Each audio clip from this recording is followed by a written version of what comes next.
Exactly 6 weeks since the horrific, deadly wildfires broke out on Maui. There are nearly 100 people confirmed dead in those fires, 31 others reported missing.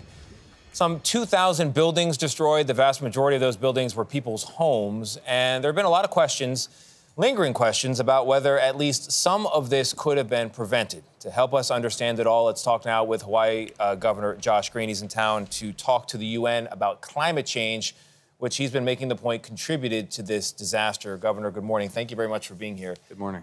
Let's start on the lingering questions of accountability and lessons learned. So for about a decade, there had been a warning that the area of Lahaina was at extremely high risk for fire, and there were funds available, but there's no evidence that preparations were made using those funds. Was that a mistake? In retrospect, of course, we wish everything could have been done differently. Right now, people have been investing in renewable energy instead of some of the protections that might have saved people. These are all kind of Monday morning quarterback type issues. Right now, we're just heartsick because we lost 97 of our loved ones. The other issues, of course, are why did a storm like this occur in 2023 and not over the many decades before? Well, a big part of it is the changing climate. Between 1953 and 2003, in Hawaii, we had 6 fire emergencies. Last month, August, we had 6 fire emergencies. So for anyone who doubts that climate change is a part of this, they're not being honest.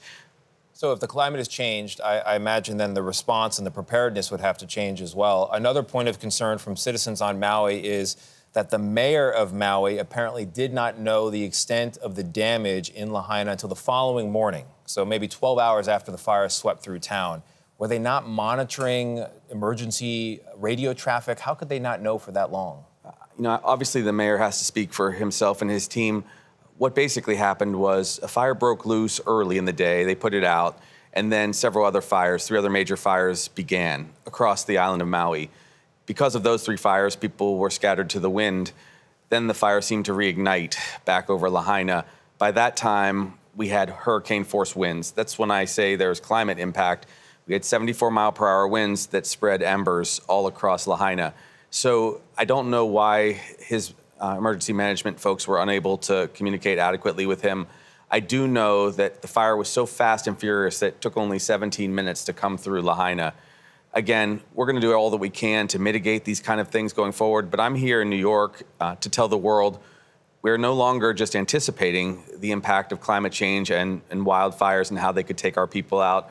We are enduring it in real time. Which is why it feels so urgent to learn these lessons of Lahaina so that if another event happens today even, you're in a position to respond. Let's talk about the death toll. It had been above 100. Then some good news, it was revised down to 97. Right. When we spoke weeks ago, in fact, in the days after the fire, in Maui, you were bracing yourself for hundreds dead. Yes. What explains this fluctuation? So a couple things. So in the first few days, and like you said, it's 6 weeks today, the first few days, you get reports from every possible person saying they don't know where their loved one is, they had a friend in town, maybe someone was traveling. So we had a report list of 3,200 individuals, which then quickly got chopped down to about 1,200 and then 800. Then it was 355, I believe, and finally down to where we are now. What really happened was, as we saw who had passed away, they were being conservative until they could get the Department of Defense scientists and physical anthropologists in. A lot of the casualties occurred in cars or in a couple of houses on Front Street, and so they just didn't know for sure how many individuals were in those facilities or houses. So a lot of it is, in the early phases, difficult to ascertain when you have a fire that's like 2,000 degrees Fahrenheit. Yeah. It's just tough. Well, it's good news, no matter how you slice it. A lower number is better than a higher one in this context. In our final 30 seconds here, your message to the rest of America, the rest of the world that is interested in revisiting, going to Maui, going to Lahaina, which will reopen on October 8th. Should they come? They should.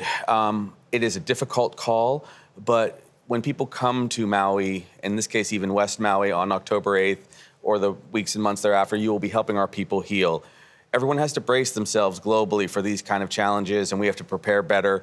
But part of Hawaii is it gives kind of a sense of hope to the world because everyone has this experience one time or another in their lives, which was their honeymoon or something central to them. So If you can help us heal, we would be honored after October 8th if you could come to Hawaii and really help fortify us, because this has been a very tough time. All right, the message has come. Governor Green, thank you very much for being here. Appreciate it. Thank you.